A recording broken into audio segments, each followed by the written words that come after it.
नमस्कार साथियों, मैं आपका अपना गौरव जयराम, राष्ट्रीय महासचिव अखिल भारतीय तकनीकी संगठन यानी AITU।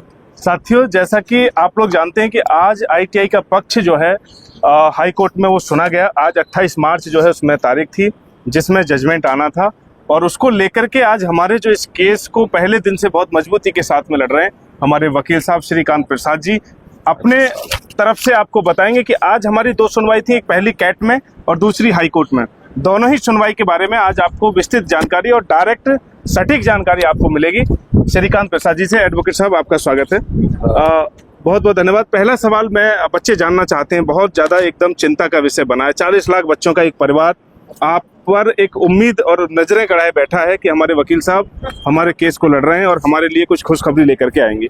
तो आज सबसे पहले मैं जानना चाहता हूं कि कैट में जो हमारी सुनवाई थी उसमें आज क्या हुआ, उसके बारे में सर बताइएगा।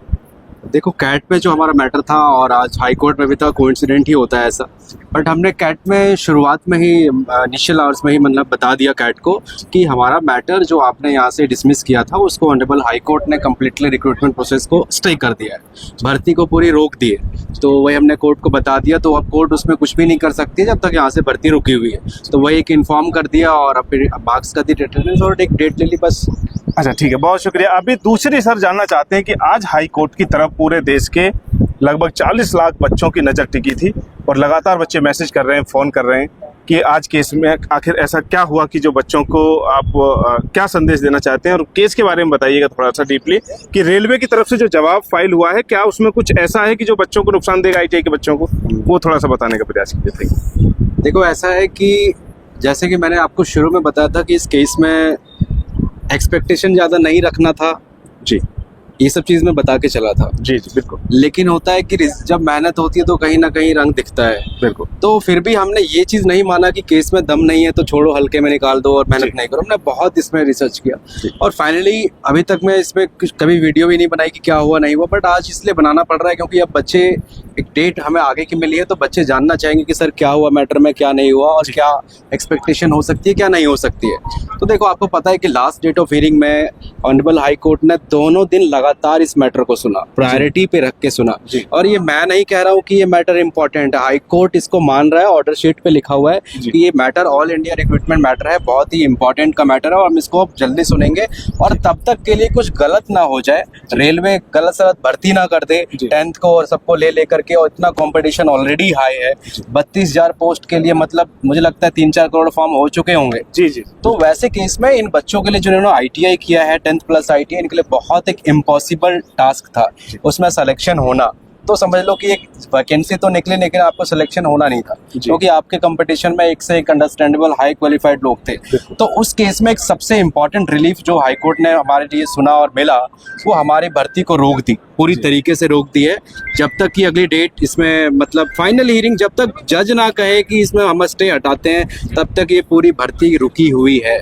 इस भर्ती को लेकर के CEN 824 को लेकर के जो है रेलवे एक भी कदम आगे नहीं बढ़ सकती है, ना वो एग्जाम करा सकती है, ना एग्जाम की डेट निकाल सकती है, ना भर्ती कर सकती है। क्योंकि हाई कोर्ट ने बोला अगर वो ऐसा करेंगे तो कल को आकर के ये बोलेंगे कि सीट खाली नहीं बची, हमने भर दी है, अब हमारे पास जगह नहीं है। तो उसी लिए सब चीज़ों को सुनने के बाद, कन्विंस होने के बाद कोर्ट को लगा कि प्राइमा फेसी इसमें केस है।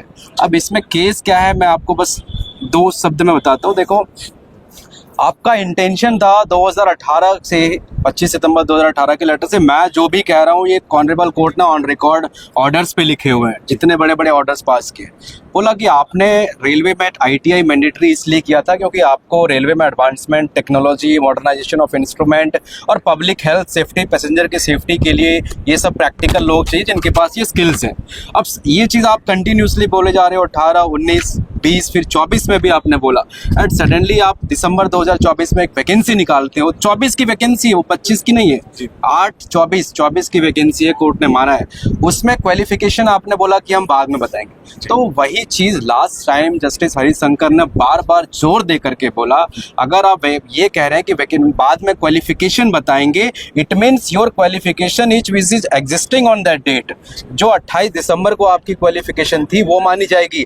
और इस चीज़ में भी 1% डाउट हुआ, तो उस डाउट को कैसे हाईकोर्ट ने एकदम क्लियर किया जब रेलवे ने खुद ही 2 जनवरी का अपना पॉलिसी दिखाया कि 2 जनवरी को हमने क्वालिफिकेशन चेंज कर दी है। तब हाईकोर्ट का खुद दिमाग इधर हुआ, बोला अब तो आप खुद ही बोल रहे हो कि आपने क्वालिफिकेशन 2 जनवरी को चेंज किया है, वैकेंसी 28 दिसंबर की है। जब रेलवे ने बोला कि 28 दिसंबर वाली वैकेंसी नहीं है तो ऑनरेबल जस्टिस ने सर पीट लिया कि ये क्या बातें बोल रहे हो मिस्टर काउंसिल, आप ऐसी बातें कर रहे हो कि वैकेंसी नहीं है तो है क्या, ये मजाक चल रहा है क्या। तो इस तरह से कोर्ट ने इस चीज को मान लिया है कि 28 दिसंबर वाला जो है वो एडवर्टीजमेंट है। जी। और Tej Prakash Pathak versus state of Rajasthan high court का जजमेंट सुप्रीम कोर्ट का आज तक का ऐतिहासिक फैसला है 5 जजेस बेंच का, जो कहता है कि एडवर्टीजमेंट उस दिन से माना जाता है जिस दिन आप वैकेंसी को नोटिफाई करते हैं। जी। आप चाहे कब से भी फॉर्म भरवाएं, आपकी जो भी हो दुनियादारी हमें मतलब नहीं है, जिस दिन आपने वैकेंसी नोटिफाई किया, 32,000 वैकेंसी नोटिफाई कर दिया, that is the date when advertisement is release to be presume by the जज। ये था। अच्छा ठीक है, बहुत शुक्रिया। ये अभी तक की जो पूरी प्रक्रिया है वो आपने बताई कि और बच्चों को हमारे माध्यम से भी लगातार बताया गया, लेकिन आज आपने बहुत सटीक तरीके से उसको बताया है। दूसरा, आज जो 28 तारीख की जो डेट लगी थी, इसमें जजमेंट आना था, लेकिन अभी जजमेंट इसमें आया नहीं। तो आखिर आज क्या हुआ है और आज जो हुआ है उससे बच्चों को क्या इफेक्ट पड़ने वाला है? यस, इसमें मैं बताता हूँ। वो और बता दीजिए। ऐसा है कि बहुत सारे मैंने भी सब सजेशंस में दिख रहे थे यूट्यूब पे, तो थोड़ी मिसलीडिंग मतलब इन्फॉर्मेशन होती है। और मिसलीडिंग ये है कि कोई बोलता है कि ये हो गया, कोई बोलता है ये हो गया, कोई बोलता है केस डिसमिस हो गया। देखो, आपको ऑथेंटिसिटी है, हाईकोर्ट की वेबसाइट है, कैट की वेबसाइट है, आप जा करके केस नंबर डाल के चेक कर सकते हैं क्या हुआ है। अब है आज क्या था, देखो आज रेलवे को बोला गया था कि आपको रिप्लाई फाइल करना है, रेलवे ने रिप्लाई हमें 5 दिन पहले फाइल कर दिया है। अब नई बात उसमें कुछ भी नहीं है, तो हंसी भी आ रही है कि रेलवे ने जो 1 घंटा बहस उस दिन किया 5 मार्च और 6 मार्च को, सेम वही पॉइंट्स इनके रिप्लाई में है। और ये डर भी रहे कि हम कुछ ज्यादा लिखेंगे तो कुछ और ना पड़ जाए, इतना बड़ा रेपुटेड ऑर्गेनाइजेशन है। रेलवे में फर्स्ट टाइम मुझे लगता है कि ऑल इंडिया रिक्रूटमेंट स्टे हुआ है, तो बहुत बड़ा एक झटका है।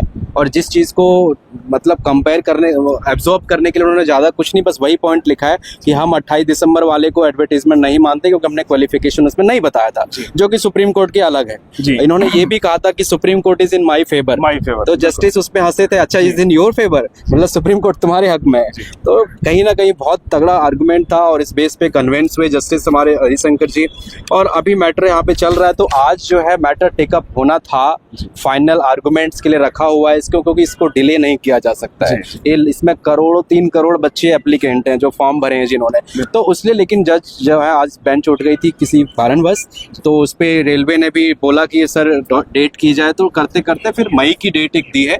लेकिन जब तक आप लोगों के लिए कोई नुकसान की बात इसलिए नहीं है क्योंकि आपके हाथ के अंदर है ये केस। क्यों? क्योंकि आपका सबसे बड़ा प्रोसेस भर्ती प्रक्रिया पूरी रोक दी गई है। उस पे ऑलरेडी स्टे लगा हुआ 6 तारीख का जो तो चाहे 1 साल के बाद भर्ती कराए, चाहे 2 साल के बाद भर्ती कराए, इनका कैलेंडर बिगड़ रहा है, आपका कुछ नहीं जा रहा है। आप एकदम सुपीरियर पोजीशन पे हैं। ये नहीं है कि आपकी वैकेंसी कहीं भरती जा रही है, रिक्रूटमेंट हो रहा है और आपको फिर प्रॉब्लम होगी। तो इसीलिए आपको चिंता करने की बात नहीं है, आप लोग तैयारी करो, जब भी एग्जाम होगा स्टे है सब चीज। मतलब आज सीधा तौर पे ये देखा जाए कि आज जो फैसला आया है 28 मार्च का हाई कोर्ट दिल्ली का, वो आईटीआई के बच्चों के फेवर में है। वो इसलिए फेवर में है कि ऑलरेडी 6 तारीख का जो फैसला है उच्च न्यायालय इसका हाई कोर्ट का, उसमें ऑलरेडी पूरी प्रक्रिया पे स्टे लगा दी गई है। और वो स्टे लगातार अगली जब तक ये चीजें नहीं होती है क्लियर तब तक रहेगी। यानी कि मई में इसमें सुनवाई अगर होगी, मई की जगह अगर दिसंबर में भी सुनवाई होती तब तक भी कोई बच्चों को प्रॉब्लम नहीं थी। लेकिन हमारा इंटेंशन है, हमारा उद्देश्य है कि इस भर्ती को लटकाना नहीं है। एक चीज मैं इसमें बोलना चाहूंगा गौरव भाई कि देखो, आप सभी वीडियो चाहे इसको क्लिप कट कर देना जो मैं बोलना चाह रहा हूँ। देखो, हमारा ऑब्जेक्टिव ना इनका है ना मेरा ऐसा ऑब्जेक्टिव है कि हम 10वीं वाले बच्चों को रोकना चाह रहे हैं, या तो हम किसी को परेशान करना चाह रहे हैं। हमारा ऑब्जेक्टिव बस ये है कि इस कंपटीशन में जो ग्रुप डी की पोस्ट है, ग्रुप डी के लिए डिजर्विंग कैंडिडेट्स वही हैं जिनके पास 10th क्वालिफिकेशन हो या लोअर हो, ताकि एक दूसरे के कंपटीशन में बैठ पाए। अब एक बच्चा है पीएचडी का है, इंजीनियरिंग का है, एमटेक का है, वो फॉर्म भर रहा, आप 10वीं पास हैं, आप उससे कम्पीट नहीं कर सकते हैं। तो वैसे ही कम्पीट भी करेंगे तो आपको मिलनी नहीं नौकरी, सिलेक्शन होना नहीं। तो उसलिए हम लड़ रहे हैं कि आप ये क्वालिफिकेशन रहने दो। अब ये जो 10th की बच्चों की प्रॉब्लम है, मैं समझ रहा हूँ, 10th वाले बच्चों को भी कुछ ना कुछ स्टेप्स लेना चाहिए अप्रोप्रिएट कि भाई आप वैकेंसी बढ़ाओ, चाहे जो बढ़ाओ, चाहे जो करो, आपके अगेंस्ट में कोई नहीं, आप ही के फेवर में हम कह रहे हैं कि कंपटीशन आपके लेवल का हो, बस इसलिए हम ये प्रेशर रेलवे पे करवा रहे हैं और ये हो भी रहा है, ऑनरेबल कोर्ट मान रहा है। वो बार बार हमने कहा है, मैंने वीडियो के माध्यम से भी कहा है और हमारे ऑर्गेनाइजेशन की तरफ से बार बार कहा गया है कि हम लोग 10th के खिलाफ नहीं है। हमारी एक जो डिमांड है वो ITI के बच्चों को उनका हक मिले और 10th वालों को उनका हक मिले। और जो आपने कहा भी कि भाई 10th वाले बच्चे हैं या ITI के वाले बच्चे हैं, इनको कम से कम संगठित होकर के अपनी ताकत दिखानी चाहिए, बिल्कुल। रेलवे को और वैकेंसी देनी चाहिए जिससे कि सबको मौका मिल दिस जाए। Should be the main thing. जी जी जी, कि सबको आप मौका दोनों मिल जाए। बच्चे मिल करके जी। जो भी तरीका होता है उसको आप निकालिए और वैकेंसी को बढ़वाइए, क्योंकि हम ये आर्गुमेंट नहीं कर सकते क्योंकि हमारा मैटर दूसरा जी। है। अगर कोई इस पे केस डालेगा तो फिर हम उस पे फिर कर सकते हैं, बट अभी नहीं कर सकते। जी जी, बहुत बहुत शुक्रिया, बहुत बहुत शुक्रिया। आपने बहुत अच्छे तरीके से आप इस बिल्कुल, केस को आप लड़ रहे सभी हो। बच्चे सारे आराम से बच्चे रहिए। आपको सुनने के लिए इंतजार कर रहे थे और काफी समय के बाद में आपने ये